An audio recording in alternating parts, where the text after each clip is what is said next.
नमस्कार मित्रांनो, ठरलं तर मगच्या येणाऱ्या भागात असं पाहायला मिळणार आहे. अर्जुन, सायली आणि रविराज सगळे अर्जुनच्या ऑफिसमध्ये असतात.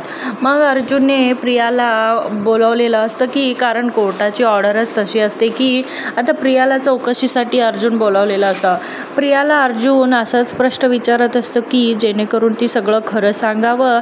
अर्जुन तिला मुद्दामून उलटसुलट प्रश्न विचारत असतो की म्हणून प्रिया गोंधळून जात असते. तिला वाटत असतं की मी आता सगळं खरं सांगेन की काय. मग त्यावरही प्रिया म्हणत असते की बास आता, मला मी कोणत्याही प्रश्नाचं उत्तर देण्यासाठी बांधील नाही आहे. त्यावर अर्जुन म्हणतो, हो तू बांधील आहेस, तुला ह्या प्रश्नाची उत्तरं द्यावीच लागतील. असं मी नाही तुला काही सांगितलं, कोर्टाचीच ऑर्डर आहे, माहिती आहे ना तुला, नाही तर तू पस्तावशील बघ, तुलाच महागात पडेल, असं अर्जुन तिला म्हणत असतो. मग त्यावर प्रिया आता खूप घाबरलेली असते, म्हणून ती उत्तर देण्यासाठी शांत उभी राहते. कोर्टाची ऑर्डर आहे म्हणून अर्जुन तिला असे प्रश्न विचारतो की उलटसुलट विचारत असतो. त्यावर आता प्रिया खरंच सांगणार असते.